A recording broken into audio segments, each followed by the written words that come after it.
Wrestling friends, to another edition of Smarknado. I'm your host, Eric Druckman. With me, as always, the Danaconda Dirty Dan Sesnit. Dan, Hello. how are you doing, and how was your New Year? Happy New Year. Happy New Year to you, my friend. I'm doing good, man. You're doing well. You're doing I'm, well. I'm Superman. I'm doing good.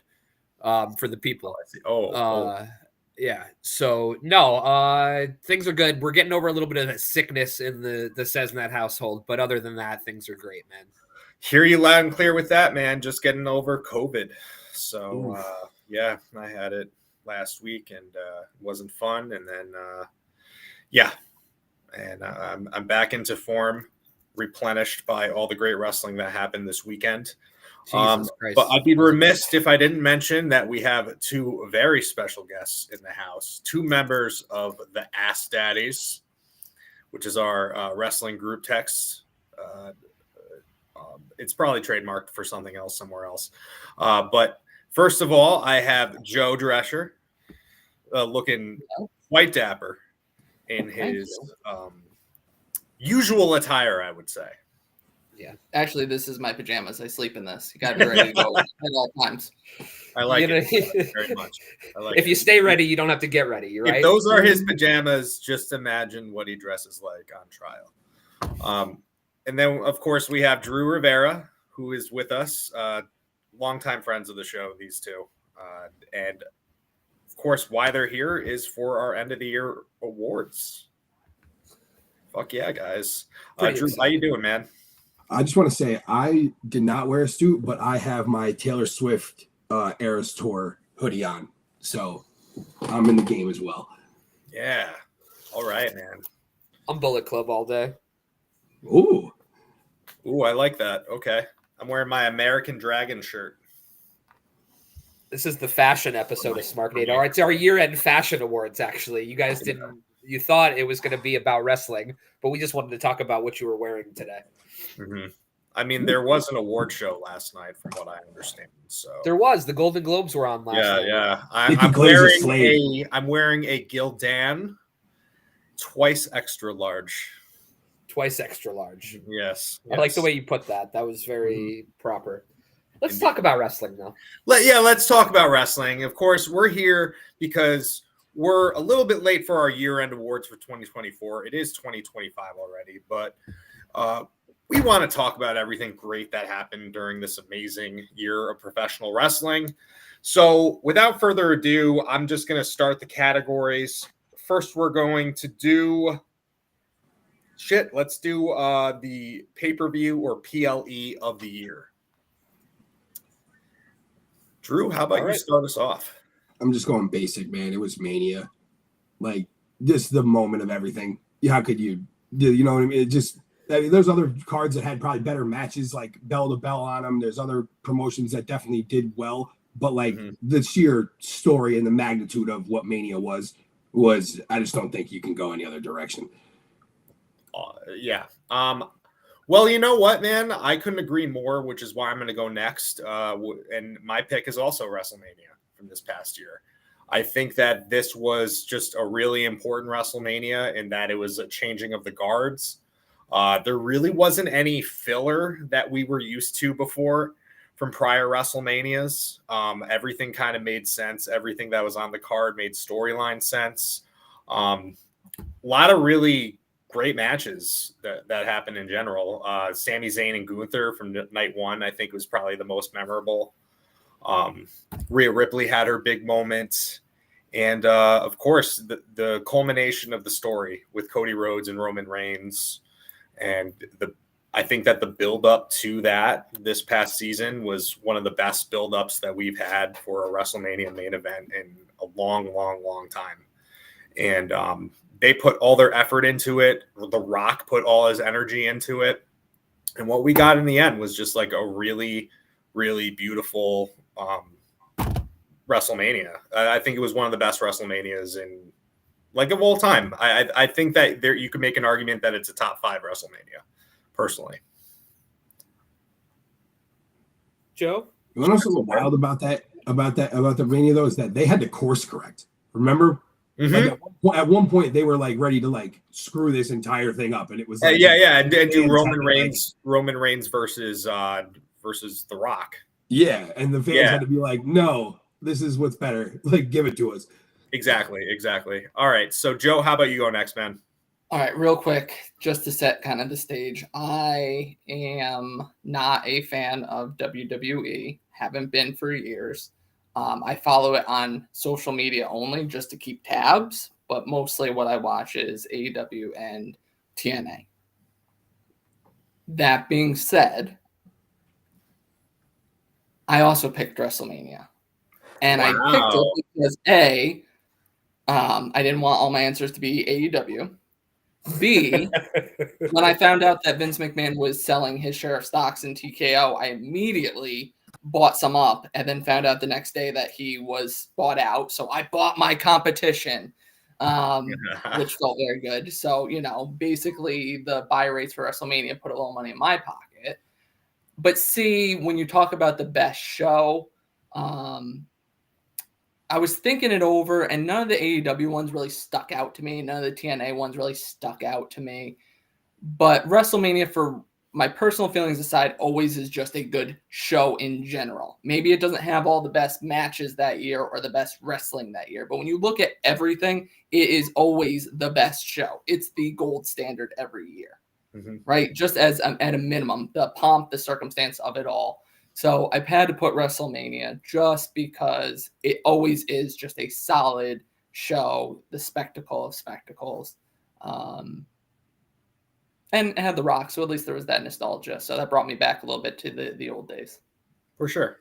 Absolutely. I can respect that, Joe. You dug deep and you went against some of your convictions for that one. So proud of you, bud. Jeez. You. I actually forgot that this was one of our categories and it's not in my lists. I won't lie to you. So you all made very good points. And I'm actually going to agree with you all. It was the best show of the year. And I think Drew's point was the one that stuck with me the most, in that they course corrected because they could have very easily fucked it up, and they didn't. And it was a very enjoyable show. And Joe's point that while all the AEW pay-per-views, in my opinion, were solid cards, and really entertaining shows, none of them stuck out as one for the ages to me. Right. And this WrestleMania definitely had that kind of feel to it. So. Agreed, guys. And that being said, too, I'm personally very excited for Raw tonight. The Netflix debut. I just think they got a lot up their sleeve. Selfishly, I really, really am counting on the LA crowd to boo the shit out of Hulk Hogan if he makes an appearance. I'm hoping so, man. When he makes an appearance, he's definitely going to. Oh, I know. Yeah. So let's. God, if there's a God, that happens. But everything else is, I'm anticipating for that show is going to be fire. Yeah. So. All right. Next. This is kind of a double category. Oh, wait. PLE pay-per-view of the year. Did you guys have any honorable mentions? No. I didn't either. Okay, moving on. Let's do our 2024 breakout star of the year. Drew, you go first. Joe Hendry. Okay, I like that pick. The guy went viral. Like, obviously it's a day and age where people go viral, but like to be in that little of a promotion, under AEW, under WWE, like, and then he was like rising to the top of NXT and TNA at the same time. His theme music's catchy, like everything about, and just the fact that his name is like easy to chant and stuff. Like, how can you not pick Joe Hendry? Dude, I knew he was really catching on when Jamal Williams at Saints training camp brought the cameraman over to him, and he was just like, "Yo, this thing's been in my head all day." And he sings the Joe Hendry song. Yeah, that's what I'm saying. Joe, people just love. It was so much fun. Like, you were having so much fun, like participating in like this Joe Hendry movement. Yeah. Apparently, I don't like fun because it just didn't resonate with me that much. Really? Really? Really. I think Joe Hendry is kind of like the Costco guys in a way of, it's stupid, but you're still kind of having a fun and a good time with it. Like, it didn't offend me Yeah. by any stretch of the imagination, but it wasn't like, to me, I just wasn't like, oh shit, Joe Hendry, this is great. I was just like, oh, this is a flash in the pan, and I think that's all it really was. I think But his songs, his disses on different wrestlers were super entertaining. Like the one that he had at Ethan Page. Okay. Right. I mean, I understand he was good for wrestling because any eyes on wrestling on a mainstream scale is really cool, right? Yeah. Like I dig that, but the gimmick, the shtick, just wasn't for me personally. I just think that you get mainstream attention, like how Jamal Williams was doing, like the NFL play, you know what I mean? Like that you've done something, and like who knows what he's going to do in the future, and who really cares what he did in the past? But 2024, he was on fire. Yeah. But it's not everybody's cup of tea for sure. I respect the pick. I There's didn't see it coming. No denying the popularity of Joe Hendry. Yeah. My pick, I'll just go next. We'll go in the same order we did last time. My pick this year was Jacob Fatu, because I think Jacob Fatu just like exploded onto the scene. He has the appeal of who the fuck is this guy? Where the hell did he come from? And everybody, the first time they saw him, he was already doing athletic feats that people have never seen before from someone his size. And he's I don't know, man. That's a stretch. We've seen some big dudes do some pretty athletic shit. Keith Lee, I know we have, but have the fucking masses in the WWE audience seen anyone like that before? No, I don't think so. Like Keith Lee, I don't know. By the time he got to the main roster, he was having the long COVID problem and all that. It's debatable, but I'm just saying that like Jacob Fatu, he made an immediate impact. He was super, super convincing as a heater for this new bloodline. And he just poised an immediate threat to the baby faces that were there. And he is somebody that I can see being the WWE champion within the next 2 years. Has he really gone off on a promo yet? I haven't really heard it personally. No, but he also like hasn't really had to. He just kind of has to say what he needs to say as a member of the bloodline. He hasn't had that opportunity yet, but I'm going with Jacob Fatu because I think he just made the most immediate impact when he another good pick. Yeah. All right, Joe. All right, so I didn't go with Joe Hendry. I agree with Dan. Flash in the pan. Sorry, Drew. I didn't go with Jacob Fatu. When we do the end of the year show 2026, we can talk about it then when he gets there, but he's not there yet. When you talk about a breakout, it means they broke away from the pack, right? They distinguished themselves as a top echelon star by themselves. I know I just said I didn't want to pick a lot of WWE. I don't watch it a lot, but the one person who came up all the time on social media just won a championship, just established themselves as a top star without anyone else potentially, Tiffany Stratton, unfortunately. I think her character and gimmick is a little basic, but she has warmed up in people's hearts. I mean, I went to SmackDown with my cousin a couple months ago, and her match, she had the crowd. Like, she has the crowd by the heartstrings, and she's gotten over organically. She got to the top, right? She got to the top. It wasn't a flash in the pan. It was throughout the year from January 1st to December 31st. She was making progress, making her name. She got to the top of the mountain just now. She's the breakout one. She went from just the name to the name. Mm-hmm. Whew. Very good. I agree. And just recently as this past Friday, just cashed in the Money in the Bank as the new women's champion. It's almost like Joe's a lawyer or something because you made a good case. I was man. He made I was like, that was solid. I'm sitting here like, yeah. He made a very good case, but I think that he's wrong still because the breakout star of the year to me is Swerve Strickland. I mean, I know he's been around, he's been big, but his world championship run was epic. The work that he did character wise was epic. And he has touched the mainstream also in the hip hop world. So to me, I feel like the sky's the limit for him. We're going to see even more. But truthfully, there wasn't a guy that I could say turned from really strong upper mid carder to bona fide main event guy more this I think year. that's a great Swerve case, Strickland. man.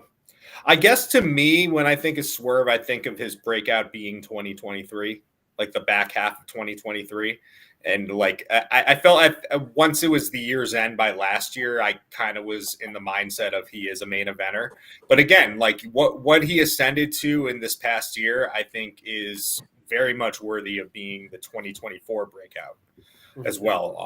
And how he's like transcended the company and how he's crossed over into the hip hop community.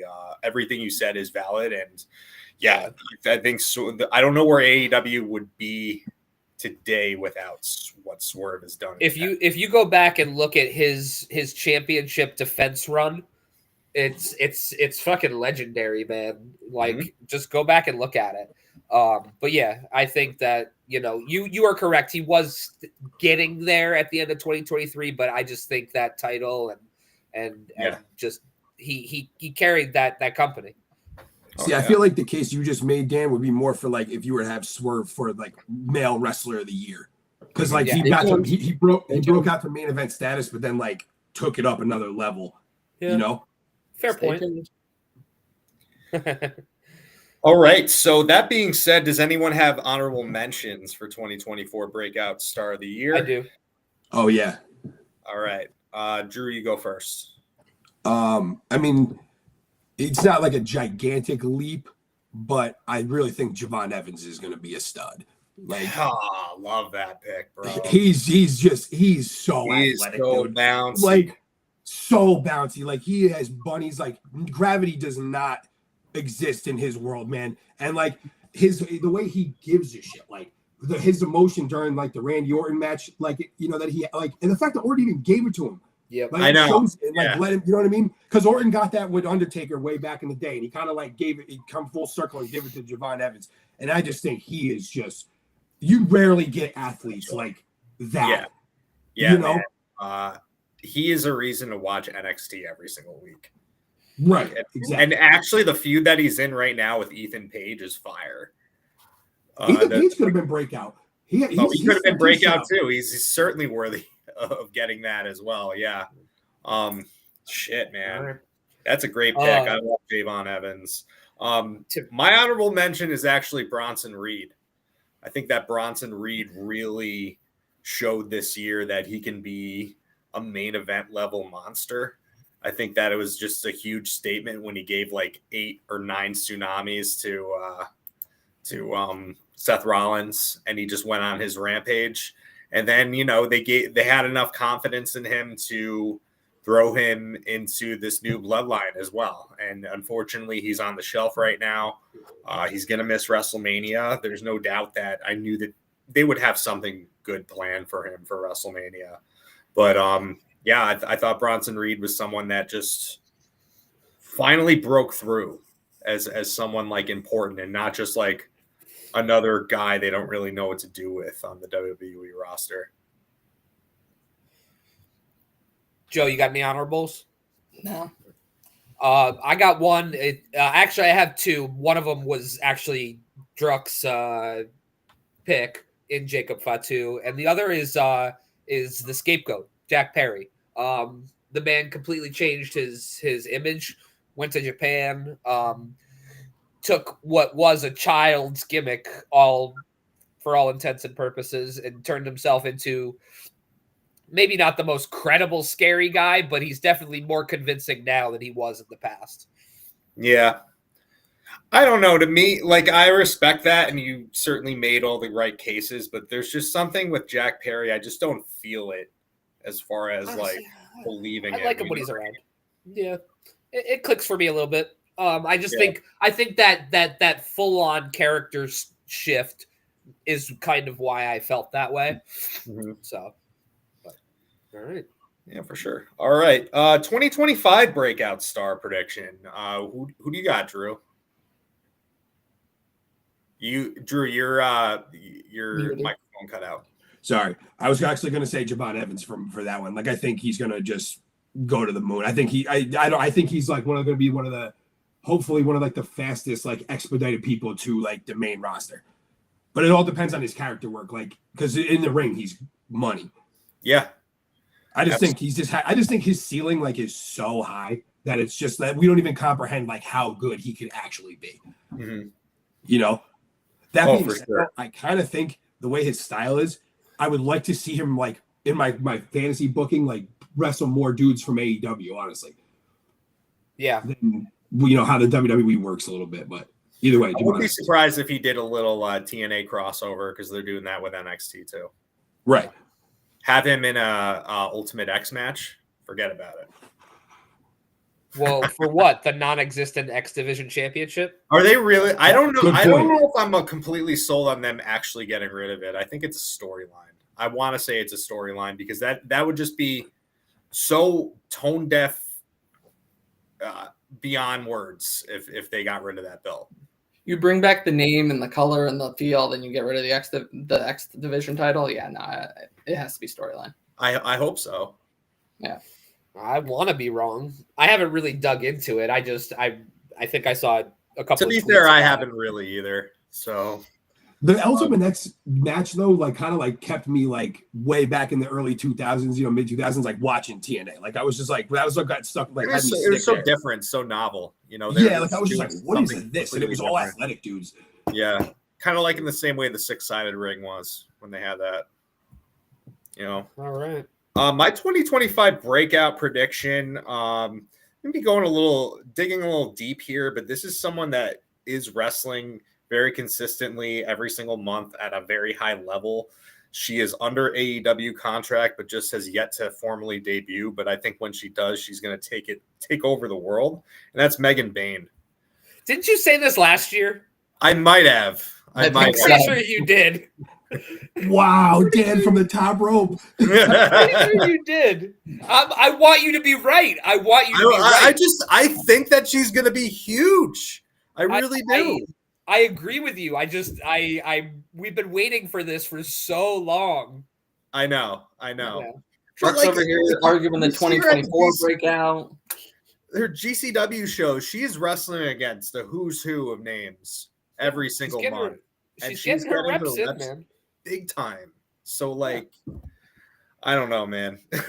Maybe it'll happen. At least Masha Slamovich is my woman of the year, right? Yes. Again? Yeah. No. All right. Joe. Gabe Kidd. See Wrestle Dynasty. Fuck yeah. I saw Wrestle Dynasty. You saw Wrestle Dynasty, Joe?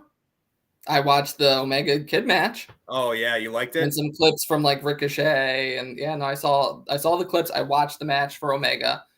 Gabe Kidd, 2025 breakout. See Wrestle Dynasty. Yeah. He's intense, bro. He's awesome. I might have to change my pick after that. I don't know. But no, I'm not going to change my pick. I think that the 2025 breakout star is going to be Julia Hart. I like that pick. No, Julia from NXT. Julia from NXT with a G. Yeah. Julia with a G. Julia Gulia. Yeah, no, I just see if they let her, that's a big if. If they really truly let her wrestle her style, she could be the next Asuka. Mm-hmm. I think she's great and everything. I think I like Vaquer a little bit better. Call me crazy. I'll be honest, since we're gonna get to it, it was 1 and 1A for me. Vaquer was actually honestly my honorable mention. If it wasn't Julia, I was gonna go Vaquer. But I don't know. Something about Julia is just there's a mystique about her. I hate to use the word aura, but there is an aura about her that's special. And I think she's gonna have a huge year. Totally, man. All right. Do we have honorable mentions for 2025 breakout? I have another honorable in Takeshita. I think it's going to be his year. I like that. I like that a lot. Drew, Joe. I don't really have one either. I probably should have. All right. Next, we have our feud of the year. Drew, how about you start it off? This is another one where I just feel so basic, but once again, like it's the bloodline. It's just every single thing they Bloodline seem Civil War. Yeah, it's just like I just can't. It just doesn't bore me. Nothing about it. The way they add people, the sort like the little different like tweaks that they do, like adding CM Punk into the War Games match and Bronson Reed, and like it just seems like everything works. Even Tonga Loa is like a somewhat of a comedic figure through it, or has like maybe he's not a comedic figure, but he's kind of like unintentionally funny, maybe. No, he's a fucking joke. Yeah, all right, there you go.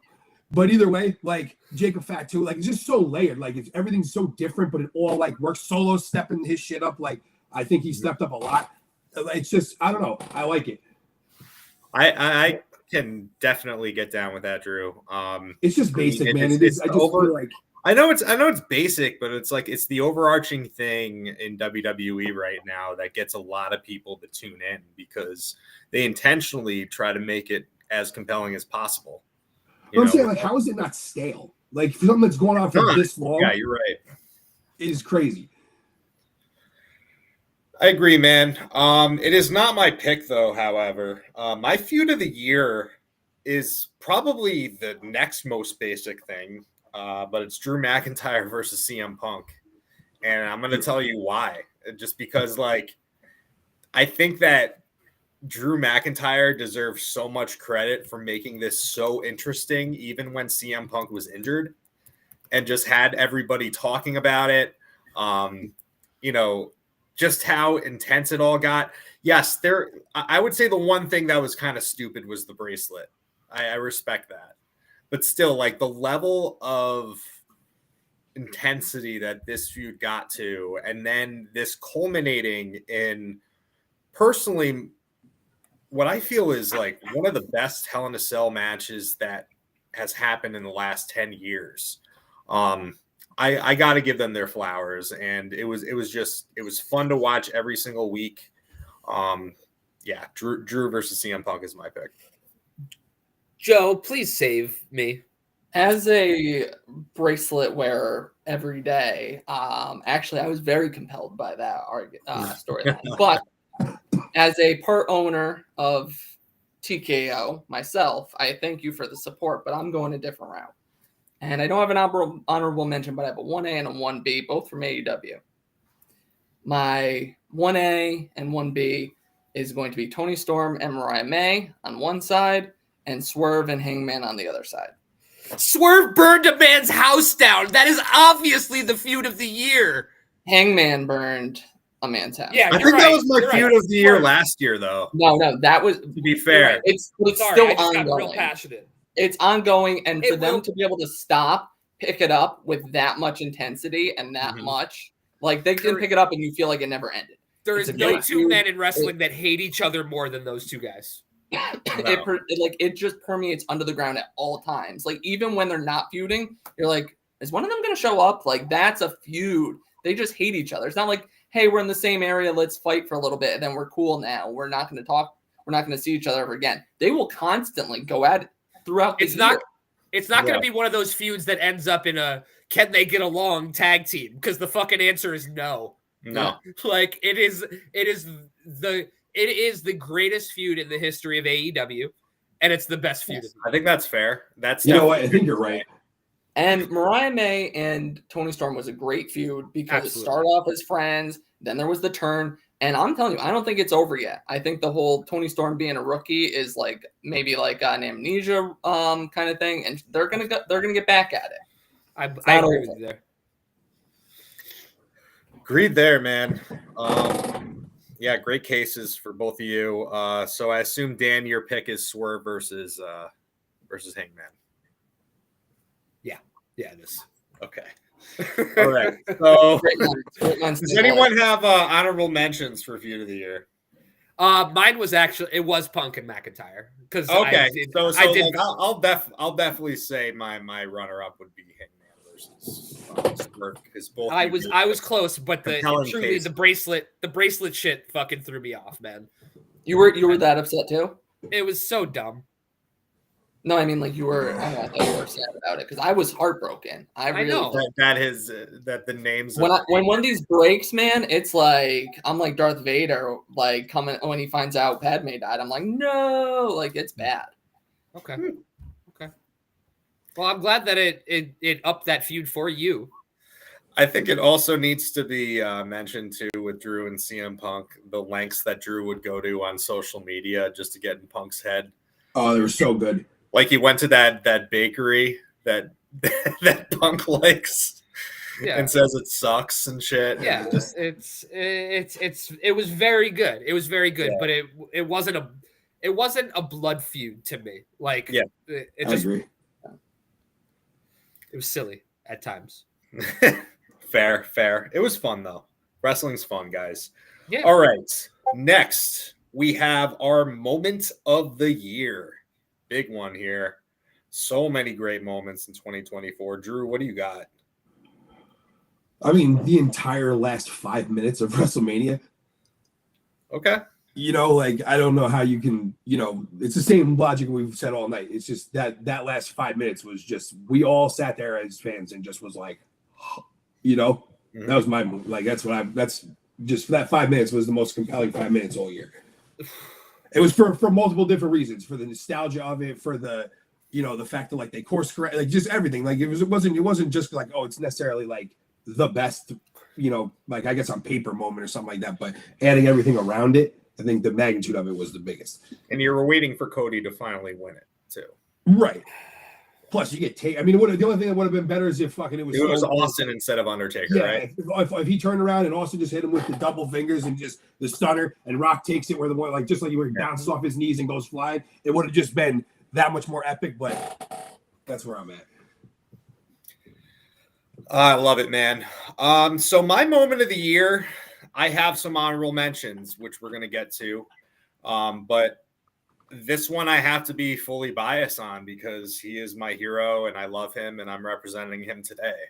It was Bryan Danielson winning the title at Wembley Stadium with his entire family in the ring. It just like pulled at my heartstrings and made me so happy and made me so proud that I've followed this guy and watched this guy for almost 20 years. And this very, very well is like his last full-time run. And it was just kind of like, it was a like comforting moment in seeing that like, okay, he's won the championship, but here he is with this beautiful family. And this is his reason for leaving full time. And, I really respect that. I really respect that he's taking another step in his life. He's not going to be fully away from wrestling. He's going to still make sporadic appearances here and there, but for the most part he is. And, they are his purpose. And I thought that moment just was really, really special to me personally. All right. Well, Chuck, you stole my whole argument. I'm going to actually be a bit of a homer here and pick someone who's also very important to me, who had their whole family in the ring, and that's Sting. Sting's retirement. This is a guy I've been following for the last 30 years, and hopefully now he's going to step back to be with that family, and he's not fully away. He's going to still show up once in a while. Sting's retirement was the moment of the year for me. I mean, Sting is one of when I started watching wrestling, it was like Shawn Michaels and Sting, right? Shawn Michaels on the WWF side, Sting on the WCW side. There was nothing cooler than Sting. So it was a pleasure to see his career end the proper way, not like it did with the WWE run, but as like a childhood hero. Seeing that happen was my moment of the year. I think the only other time I got that kind of like emotional over wrestling was when the Hardys showed up at WrestleMania, whatever, back in 2016 or whatever, 2015. But that was one of those times where I was kind of just a kid again. So that was my moment of the year. Love it. I mean, Eric and I were there. We were in the building for it. The only thing that ruined that night for me was a arena empanada. But other than that, it was a beautiful moment and easily deserves to be moment of the year. But truthfully, I'm with Eric on this. Danielson winning the title.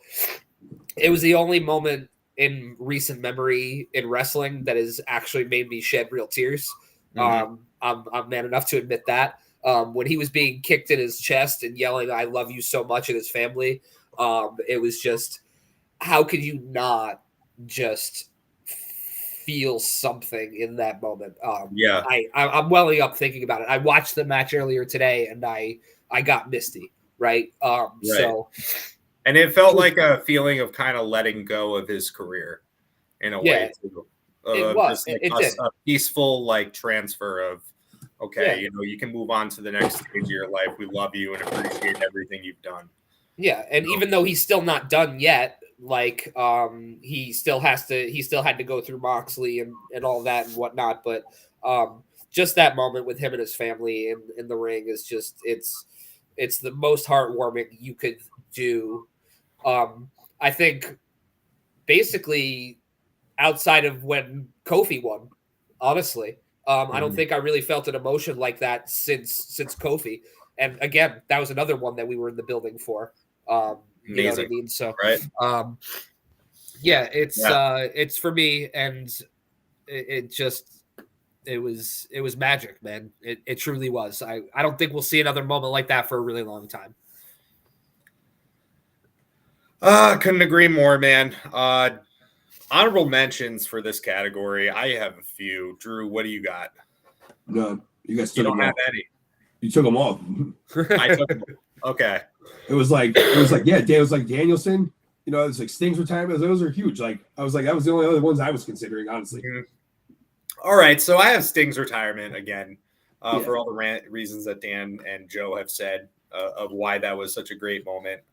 All the more better that me and Dan were in the building for it. Saw that absolutely crazy match between the Young Bucks and Sting and Darby. A spot I will never forget for as long as I live, of Darby falling through that glass. Yep. He's gonna die someday, but we're gonna enjoy the run while we can right now. But going to other honorable mentions I have. The next one I have is something that I consider to be kind of the powder keg that just set off everything that we've seen in the WWE since this moment happened. And that was The Rock smacking Cody across the face at the WrestleMania press conference. That was just such a, oh my God, what the fuck is going on moment of like, what I nobody in 2025 expected the highest paid actor in Hollywood to come back as a heel in the WWE. And him being such a big part of that leading to WrestleMania, I just thought that was just such a cool moment. And it just knew people from Hollywood could be dicks. I know, but like still, like his public image and who he wants to be, you didn't think it was going to happen, but it did. Yeah, it was good. And then, of course, most recently, everything that happened with the New Day. I mean, that really like put people in a set of emotions that they were not prepared for with that segment. I haven't been tricked. Not ready for them to just turn on Big E like that, and not even like it was more impactful with their words than it was if, say, they like double teamed and attacked Big E. Like they hit him right in the feels with everything that they were saying, and to have the entire arena boo these two men that have been beloved for so long. Did you ever think an arena would boo Kofi Kingston like that? No, let alone that strongly. It happened at the flip of a switch. It was just crazy. Yeah, biggest heels in the company. You go after the wrong people, man. It's that's what happens. Mm-hmm. I haven't been swerved like that in a long time, though. Like when they started shitting on Big E, like I was legitimately stunned sitting there. I was like, I was like I haven't felt that sense of being like completely swerved in like a long time. It was a different feeling that you're not used to. It was like a gut wrestling punch too. Show. It wasn't just like, oh, didn't see that coming. It was also like, boom, like didn't see that. Like, you know, you're just like, holy shit. I saw a spoiler. Someone said something like, oh, this is probably going to happen. And then I saw I didn't watch Raw, but I saw like an Instagram clip, and I was like, "Oh, that person called it." So oh, thank God I didn't see that that's because that would have crazy. ruined it for me. yeah, so it was no surprise to me. I'm glad I didn't see that tweet because Me too. I would. Oh, I was thrown.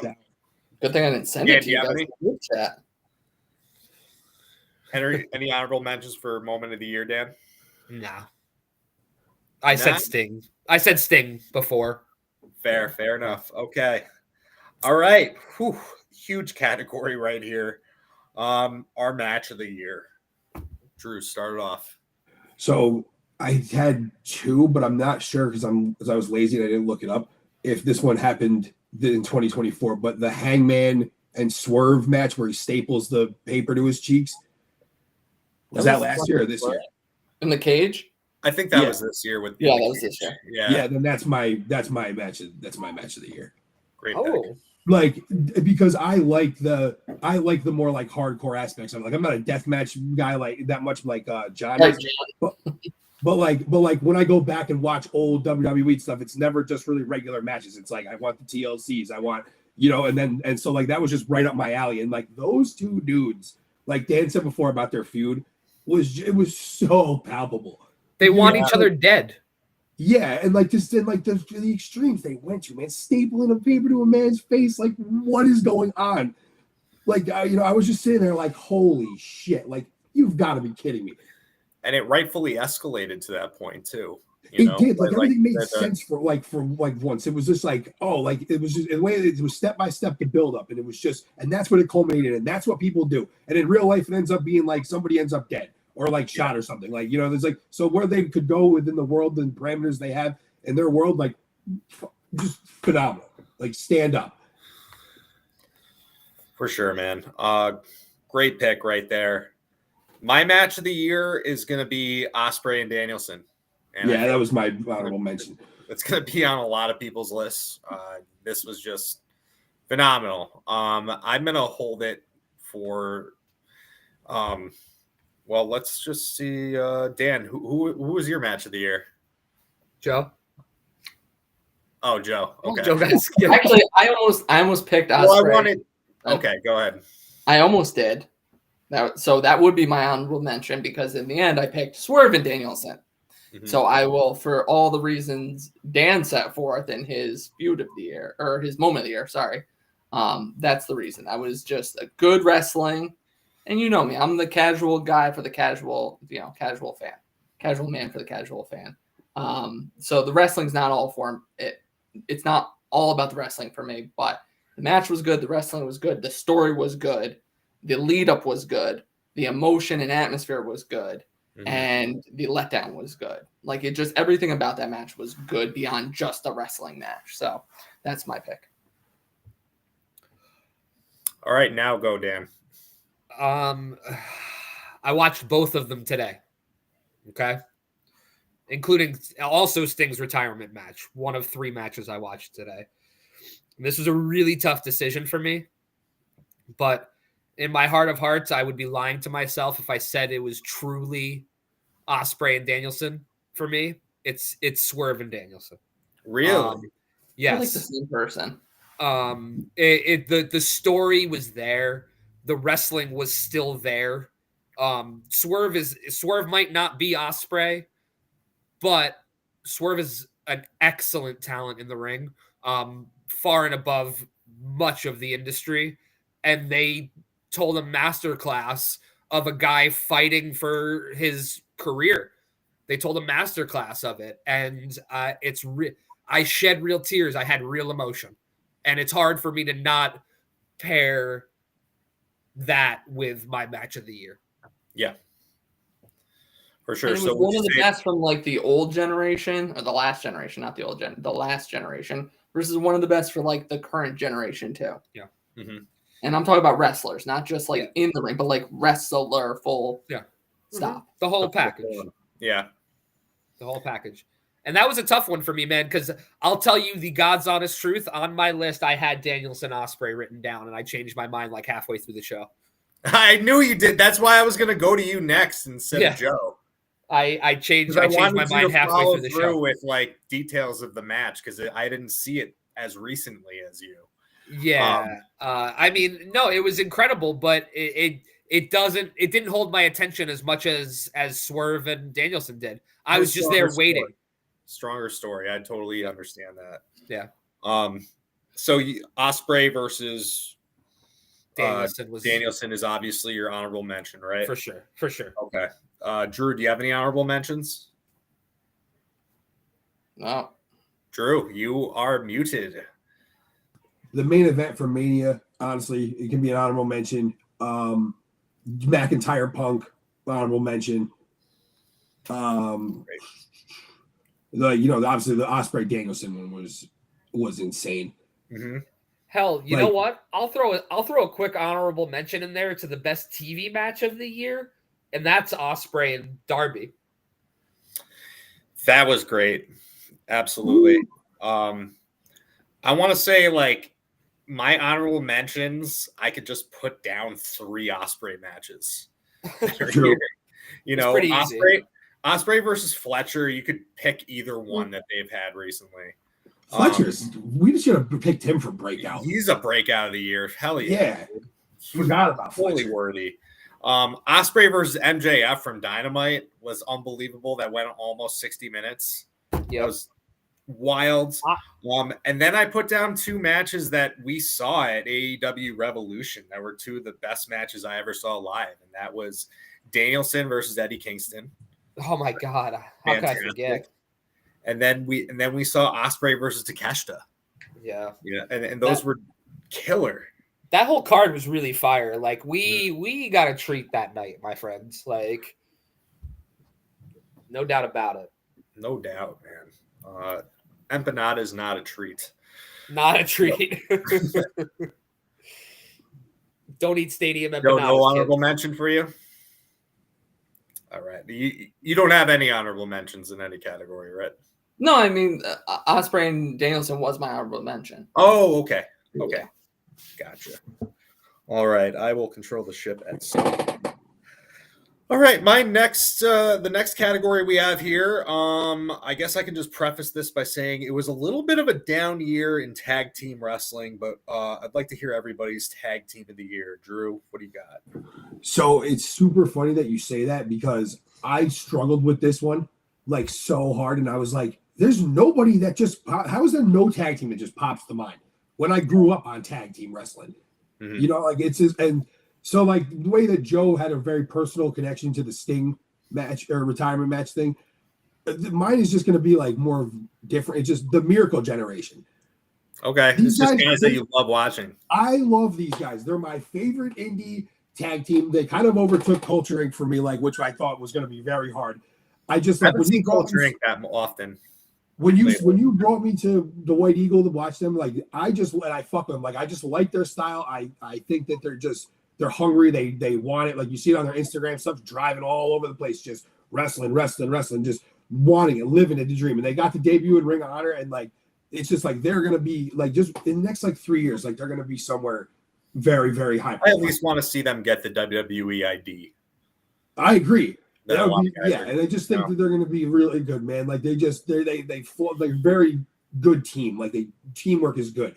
Movesets similar but different enough. Just works. Yeah. I like that. Waller is the pure high flyer.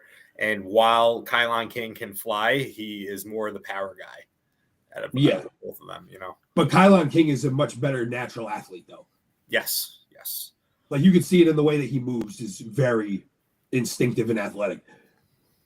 Love those dudes. Love that pick, man. And again, down here in tag team wrestling, I just feel like between WWE and AEW, there wasn't really that consistent of a tag team more than the one that I'm going to pick for my tag team of the year, just because they were so consistent with their performances. And I know not everybody watches the show, but it's going to be Nathan Frazier and Axiom from NXT. Because consistently, they just every single year, every single PLE that they have an awesome match. And yeah, they were the most consistent tag team throughout the whole year. They won the tag team titles from Braun Breaker and Baron Corbin, and Baron Corbin hasn't been with the company in like 5 months. So Like they're like the only ones I can really think of that have had like a substantial title run. And yeah, I think you could say that about the Young Bucks, but they never fucking wrestled. So yeah, I'm gonna go with Fraxium. Listen, you guys read my mind. My notes literally say no clear cut, not my favorite year of tag wrestling, to be honest, right? Mm-hmm. So I kind of did just a pick your flavor kind of thing. Like, I picked Bianca Belair and Jade Cargill more so for the potential that I thought they could have had. I don't think they were necessarily used properly. I know Jade's still very, very green, but there was a lot of potential there. I think there was a lot of meat left on the bone. Yeah, totally fair, man. Not a lot to pick from. Yeah, sure. I felt like a total herb with this category because I Googled tag team of the year. I'm not even gonna lie to you. Because tag team wrestling has been very down. So to me, it's got to be Nathan Frazier and Axiom because there hasn't been a more consistent team throughout the whole year. It's like they won by default, right? Yeah. And that sucks for them because they're a really good tag team. They are. Right? Like, and people are like, well, tag team wrestling sucks and whatever, but Yeah, I think we're going to see a turnaround in tag team wrestling this year. I can feel it. I hope so. I don't have any honorable mentions for this one just because it was so light. Everything. I'm sure nobody else does either. Sting and Darby. All right, so we're gonna do our wrestler of the year. Let's start it off with Let's start it off with the male wrestler of the year and end it with female. So, Drew, you go first. It's Will Ospreay. it's just every time the guy wrestles, it's just must see appointment television. And if you don't see it, you're looking it up on the internet or something like that because Will Ospreay is just the way he moves and everything looks so realistic. And it's just, he has like this innate thing where like, if he gets hit, he knows exactly how to like much to react of like, based on how hard or fast it was coming in or whatever. Like he's just so realistic. And Shawn Michaels had that. And when I watch him, I'm just like, there's nobody better bell to bell. And then, his promos I think are good. I love his style. And he's just, I don't know, man. I think just Will Ospreay is the entire package. Everything that Drew said is basically what I was going to say. It is Will Ospreay. I don't think that there's ever been a dull moment with him in a wrestling ring. Anytime he's on TV, he steals the show. He's going to be the match of the night in any situation, and he's just proven that time after time. Joe? All right. I'm going with Swerve. Swerve is not the breakout star, right? He already broke out. He was the guy from first to last. He was the championship. He got the bag. He did all the stuff outside of wrestling, right? Every year I've been on your end of the year show, I've always said it's wrestler of the year. I'm looking at the full package. He was the full package this year. Swerve Strickland. I mean, the fact of the matter is Swerve Strickland was AEW champion this past year.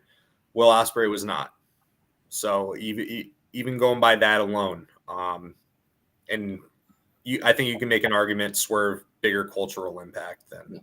And I mean that contract. I mean, he got that big contract because they recognized who he was. I love that. Sometimes I wish wrestlers' contracts were made public, like other athletes were. It'd be interesting to see, but they're not because it's not enough. Yeah. So I went throughout the year and I thought about a lot of things, and I'll just say right away, my wrestler of the year is Will Ospreay. I think he solidified that at World's End, right? Wrestling 2 bangers in one night, didn't come out on top, unfortunately, or fortunately, however you want to look at it. I think he solidified himself as the best in the world right then and there. Since I go last and we're going to lead into honorable mentions anyway, I won't say that up until World's End I had somebody else, but a strong, strong case could still be made for Gunther as wrestler of the year. There is not, outside of Roman Reigns, can you think of somebody in the last 10 to 15 years that has been booked stronger than Gunther this past year plus? For this past year, no, Past couple of years. no. No, I mean- you can't. And I was hard pressed, but Will Ospreay solidified it for me, and I just wanted to give a big shout out as my, my honorable mention to Gunther, because in a lot of worlds he could be wrestler of the year. Yeah. And before I even get into my honorable mention, I'm just going to say I have the same one as Dan. It's Gunther also. So great stuff. Right. Drew, do you have honorable mention for wrestler of the year? I mean, you could you just to give them like a little bit of respect, like Cody and Roman both had nice years. Like the way that Roman was like when he was getting pinned by Cody, and he was just kind of laying there like smiling because he knows like that, like, you know what I mean, the culmination of everything like that. He pretty much carried that story for a long time. It's just, I don't know, that was a solid moment. Danielson too. Danielson put on banger after banger after banger. Yeah. Like, and gave everybody the most feel good moment of the year. Like, Mm-hmm. you know, I rivaled it with Cody at least. I think that when you look at Danielson's catalog in the last year that he wrestled too, like you could put it up there against anybody's for a full year of matches. Right. Like the who's who of guys that he went up against was just unbelievable between both AEW and New Japan. Absolutely. Joe, no honorable mention, I'm guessing. No, but I do have to bounce. Could I do my wrestler of the year, female wrestler of the year first, so I can mosey? Go ahead. Yes, sir. It's Toni Storm. I know in the group chat, you guys have been talking about Toni Storm and how great she is all year. And one of my barometers for a good wrestler is if it makes my wife laugh, if it compels my wife to actually pay attention. And Toni Storm, she would actually watch those. She loves Tony. We have 2 TVs in our bedroom, so we can I can put on wrestling or the Cowboys, and she can still watch her show. But sometimes when there's something really important on wrestling, I'll mute the other TV or pause it and then watch just the wrestling. And it looked like she was entertaining my wife, so that's a huge win. I thought the story was great. The whole timeless Toni Storm, it made me laugh. Her promos after matches were phenomenal. Like the when they do like the media blitz, the stuff she did outside of the ring on social media, like just the whole Turner Class movies was so across great. Yeah, it was just so good. It was so good. And I'm excited for her to be back. I'm excited to see where she goes with this. She might be my 2-time winner, depending on how this year goes. Yeah, she's got amnesia now, though, so it's going to be a fun story. It's going to be great. But, guys, I appreciate you having me on. And thank you for being here, man. Great year of Smarknado, and I'll see you in I love your friendship, bro. Thank you. Hell yeah. Hey, Joe, you is. All right. Well, Joe started off on the right foot for us for female wrestler of the year. Drew, who do you got? I mean, mine was, it's like I couldn't even put either one of them as an honorable mention. So I just kind of did like a female wrestler of the year. And like Toni Storm, for obviously every reason that Joe just said, and the fact that like she was carrying a like poorly booked, like bogus women's division. Mm-hmm. And like maybe she was helping kill it because her shit was so good. I don't know. But that was just like the way I arrived at that she made me arrive at like possibly having her as like obviously the female wrestler of the year was a completely different ride than how this other person did, and that was Liv Morgan. I think Liv Morgan stepped it up, and not many people maybe thought she was ready for it, but like all her shit with Rhea Ripley and Dom all year, just great shit. Yeah, and she went from somebody who like wasn't trusted in the ring, you know what I mean? It wasn't like looked at like that to now like, oh, you're gonna be, main event or not main event, but be on big cards with Rhea Ripley. And I think that she showed a lot. She improved a lot. Her stock definitely got elevated. Yeah, so I think she's in there. I think Toni deserves it over her a little bit more just because of she was carrying a division where Liv was like, yo, you got to ride the wave of Rhea.